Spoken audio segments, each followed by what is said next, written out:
Assalamualaikum warahmatullahi wabarakatuh. Good morning, students. Let's learn English again. This time we are going to continue our topic about nouns and adjectives part 5. Selamat pagi para murid semua. Kita hari ini akan melanjutkan kembali topik kita mengenai nouns atau kata benda versus adjectives atau kata sifat. Kali ini adalah bagian yang kelima. A grammar exercise, sebuah latihan tata bahasa. Today's activities, kegiatan kita pada hari ini adalah keterampilan dasarnya masih writing. Indikatornya murid mampu menggunakan bentuk kata sifat yang dibuat dari kata benda atau kata sifat dengan benar dalam konteks KKM 75. Oke, pendahuluan adjektif kata sifat. Pada pekan lalu kita sudah mempelajari ini. Ya, kita akan ulang sedikit. Adjektif adalah kata sifat. Fungsinya adalah untuk memberi informasi lebih lanjut tentang noun atau kata benda dalam sebuah frasa atau kumpulan kata. Posisi kata sifat dapat berada sebelum kata benda atau sesudahnya. Jika berada sesudah kata benda, maka linking verb harus dipakai. Itu karena hitungannya sudah jadi kalimat dan bukan lagi frasa, sehingga harus memenuhi syarat untuk membuat kalimat, yaitu ada subjek, ada verba.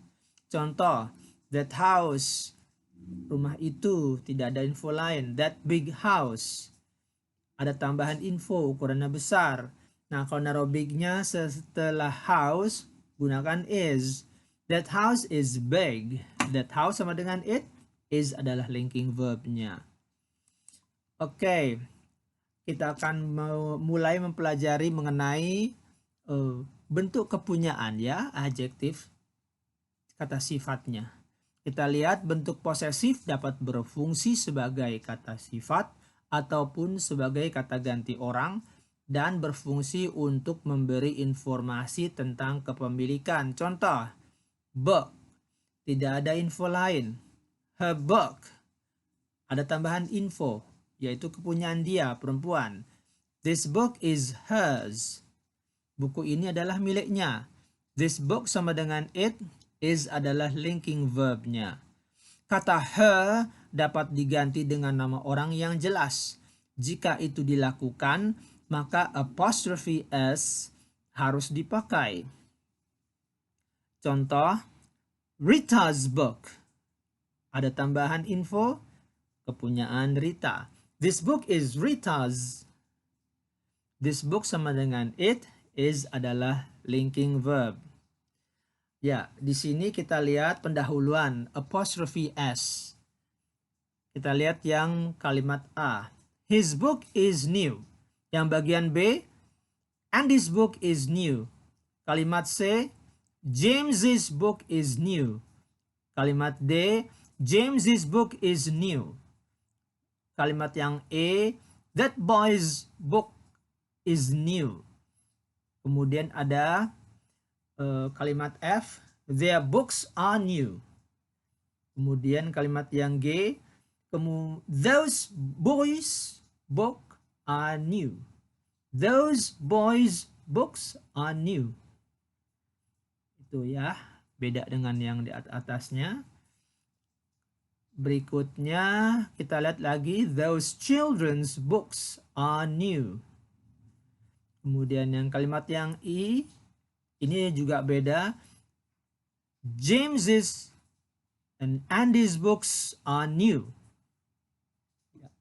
Di sini bisa kita lihat perbedaan itu muncul pada bentuk penjamakan dari book, satu buku menjadi books, jadi bentuk jamak ya. Notice, perhatikan baik-baik. One of the basic functions of apostrophe s is to show possession, like in sentences B, C, D, E, G, H, I. Jadi salah satu fungsi dasar dari apostrofi s adalah untuk menunjukkan kepemilikan seperti kalimat nomor B, kemudian C, D, E, G, dan H, serta I. Ya, fungsi lain dari apostrophe S, koma di atas S adalah untuk menyingkat satu kata is dan has. Contohnya it's a tail sama dengan it has a tail ya. Kemudian it is hot ya. It is hot. Jadi it's hot ya. Kemudian kata us menjadi let's go. Contohnya bunyi s-nya itu adalah weak form-nya. Bentuk lemahnya, yang bentuk lemah dari kata us. Yang nomor 3, penjamakan huruf. There are 2 R's in irresponsible. Ya, there are 2 R's in responsible. Yang untuk yang kalimat yang nomor 4, menjamakkan kata there are many do's and don'ts in this school. Ada banyak peraturan dan larangan. Ada banyak hal yang diperbolehkan atau tidak diperbolehkan di sekolah ini. Menunjukkan kurun waktu. In the 1960s. Nah, berikutnya our focus today. Fokus kita pada hari ini. Apostrophe S, koma di atas S, to show location, untuk menunjukkan tempat ya. Kita lihat kalimat yang pertama. Mount Everest is the highest mountain in the world. Bagian yang B, it is the world's highest mountain. Notice, apostrophe S may also imply location or a place, as in sentence B, the preposition in being omitted. Ya, fungsi dari apostrophe S atau koma di atas S juga bisa mengisyaratkan suatu lokasi atau tempat di dalam. Contohnya adalah kalimat B. Kemudian ada di situ kalimat B preposisi in yang dihilangkan.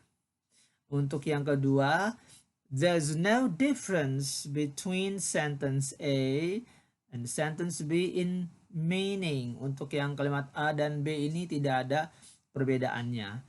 In showing location, an apostrophe S, koma di atas S is added to a proper noun such as a name of a country or a place. Untuk menunjukkan tempat, maka koma di atas akan ditambahkan kepada nama-nama tempat seperti nama seseorang atau sebuah negara atau sebuah tempat. Berikutnya ada latihan yang bisa kalian kerjakan. Tulis kembali kata-kata yang ada di dalam dengan tanda garis bawah ya. Nanti gunakanlah apostrophe S. Bisa kita lihat di contohnya. Oke? Silakan kerjakan dan sukses.